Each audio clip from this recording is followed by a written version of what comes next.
Nouveau forum des lecteurs, Corrèze Télévision, France Bleu La Montagne. Ce forum, c'est une remise de prix, le prix Transfuge du meilleur roman français de la rentrée, qui est donc attribué à Patrick Deville pour Viva aux éditions du Seuil.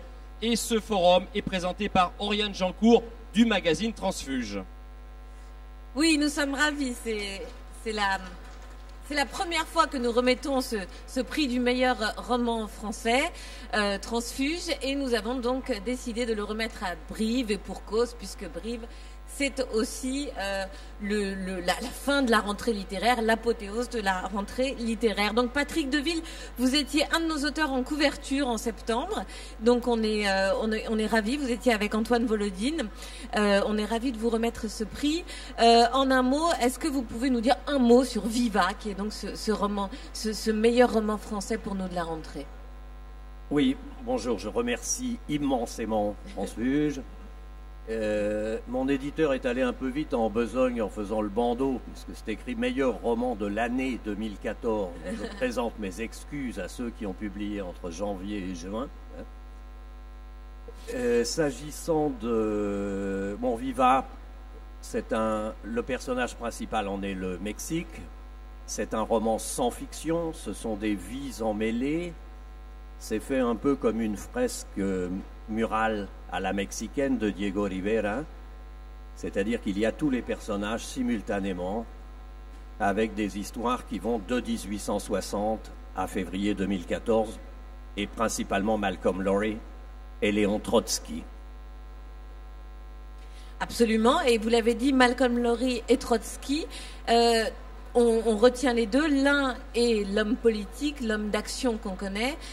L'autre est l'écrivain. Vous avez voulu jouer en quelque sorte sur ce paradoxe-là, cette tension-là entre les deux hommes. Oui, ce sont deux vies parallèles.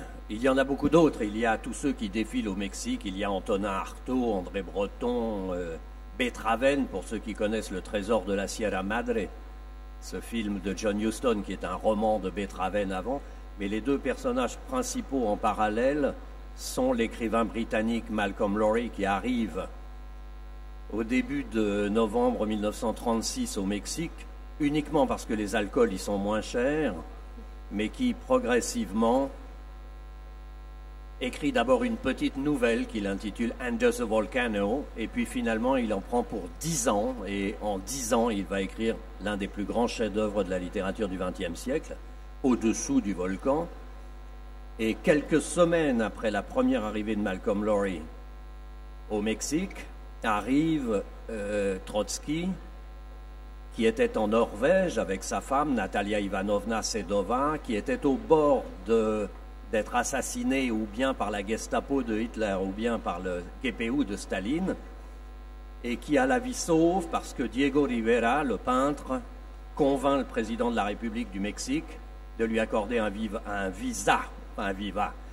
Et donc lui sauve la vie. Enfin, ça n'est que partie remise, puisque comme vous le savez, 3 ans après, il va mourir d'un coup de piolet dans la tête asséné par Ramón Mercader.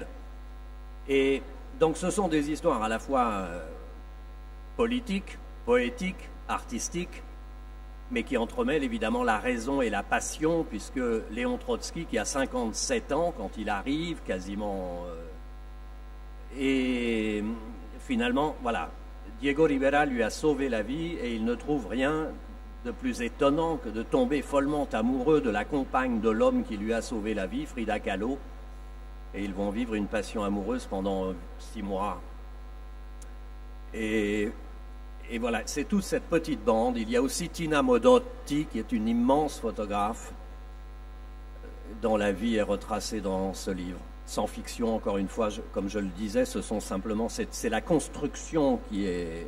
Donc c'est un roman, mais sans fiction. Et là où vous nous surprenez, c'est que vous faites de Trotsky finalement un écrivain contrarié, et de Malcolm Lowry, dans une certaine mesure, un révolutionnaire qui choisit le roman comme révolution. Donc voilà, vous jouez un peu. Oui, ces hommes comme nous sont écartelés entre la raison et la passion. Voilà, c'est la même chose. On ne peut pas être complètement rationnel, sinon c'est la terreur. On ne peut pas être complètement passionnel, sinon c'est la folie.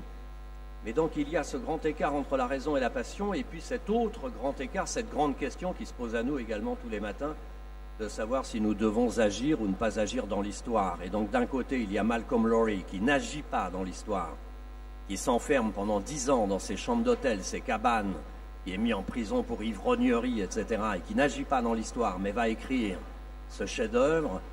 Et puis de l'autre côté, il y a Trotsky, qui veut être écrivain depuis toujours, mais qui remet ça après la victoire de la Révolution mondiale, dont il sait bien finalement que, voilà, mais tout de même, quand il est déporté d'abord au Kazakhstan par Staline en 1927, puis ensuite exilé en Turquie, il écrit ce qui est une très grande œuvre littéraire et qui est Ma vie.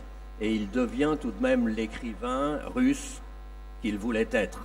C'est une grande œuvre littéraire. Au milieu de ces dizaines de volumes d'écrits politiques et historiques, il y a ce livre. Trotsky a été un grand critique littéraire.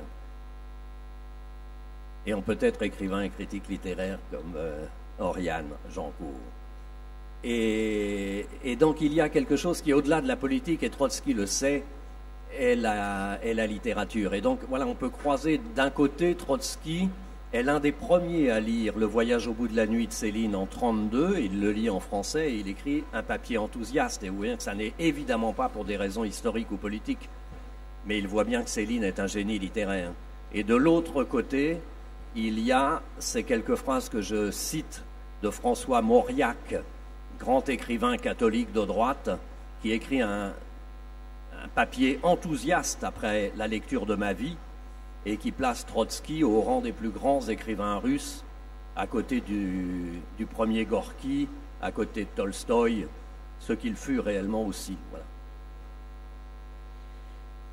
Est-ce que vous pouvez nous rappeler, nous expliquer en un mot quelle place tient ce roman dans votre travail et dans votre travail global, puisque c'est un roman qui s'inscrit dans une œuvre plus large?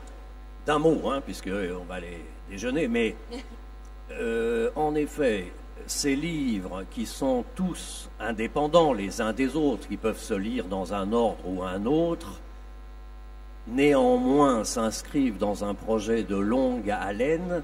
Ce sont des romans d'aventure sans fiction qui tous commencent en 1860 et se terminent aujourd'hui. Alors le premier de cette série, c'est Pura Vida en Amérique centrale, et la fin aujourd'hui, c'était 2002. Il commençait le 21 février 1997, Pura Vida, et là, celui-là qui est le 6e de la série, et va jusqu'au 21 février 2014. Donc la première trilogie vient de paraître en un seul volume, au Seuil. Ça s'appelle Sic Transit, puisque j'ai choisi comme titre pour cette longue série la phrase latine « Sic transit gloria mundi », ainsi passe la gloire du monde. C'est à chaque fois un siècle et demi, sans fiction, sur des zones géographiques. Pura Vida en Amérique centrale, Équatoria en Afrique, Kampuchea autour du procès des Khmers rouges à Phnom Penh, donc Laos, Cambodge, Thaïlande, Vietnam, Peste et choléra qui se termine à Nha Trang. C'est l'histoire des pasteuriens qui ont essaimé un peu partout sur la planète, se termine à Nha Trang, donc au bord de ce que les Vietnamiens ne veulent pas qu'on appelle la mer de Chine, mais qui est en fait le Pacifique, et en face de Nha Trang et de Saïgon, il y a Mexico. Voilà, donc ce premier tour, en quelque sorte, est bouclé. Et quelle sera la prochaine étape, justement, de ce tour ? La France, monsieur. Non, parce que justement, ce premier tour est bouclé du Pacifique au Pacifique. Et donc le prochain, qui sera le dernier de la deuxième trilogie, je vais appliquer cette même méthode de 1860 à aujourd'hui sur des histoires, enfin reprendre un siècle et demi de la France. Est-ce que vous poursuivrez toujours des écrivains, des intellectuels ? Oui, ce sont des livres qui utilisent beaucoup de genres littéraires différents. Il y a de la biographie, il y a du reportage, parce qu'il y a des entretiens, parce que parfois j'ai besoin d'avoir une carte de presse, principalement en Afrique, pour interroger des gens. Il y a du récit de voyage, il y a tous ces genres littéraires mêlés, Mais il y a aussi, bien sûr, de la critique littéraire, parce que c'est à la fois la planète et la bibliothèque. Donc à la fin de Viva, j'ai mis, pour ceux que ça intéresse, en effet, une bibliographie, puisque pendant 10 ans, j'ai séjourné très régulièrement au Mexique, une fois ou deux par an, et que progressivement, enfin partout où je vais, la première chose que je fais, c'est évidemment de lire et de rencontrer. Il y a de grands morts, évidemment, dans ce livre, mais il y a aussi les écrivains mexicains vivants que je suis allé rencontrer, mais je suis également le directeur littéraire de la Maison des écrivains étrangers et des traducteurs à Saint-Nazaire, donc j'invite en France des écrivains étrangers, j'en édite, enfin tout cela est une... Et donc il y a aussi les vivants. Alors en même temps, voilà, Pura Vida qui est apparu il y a 10 ans, enfin ces livres, inévitablement, deviennent progressivement des orbituaires, puisque certains écrivains qui étaient vivants dans les premiers ne le sont plus. Mais ce sont aussi des rencontres, pas seulement d'écrivains, mais enfin voilà, je suis allé rencontrer le petit-fils de Trotsky, qui est octogénaire, enfin je l'ai rencontré plusieurs fois pendant plusieurs années, qui donc avait 13 ans quand il s'est pris une balle dans le pied lors du premier attentat, celui du 26 mai 1940 contre Trotsky. Donc ce sont également des récits de vie, de vivants, de morts qui sont entremêlés. Eh bien, merci beaucoup, Patrick. Merci beaucoup et bravo à Transfuge. Mais bravo à vous. Bravo à vous. De ce choix judicieux. Et puis, on est ravis que vous soyez donc le premier lauréat de ce prix Transfuge. Merci beaucoup et merci à vous.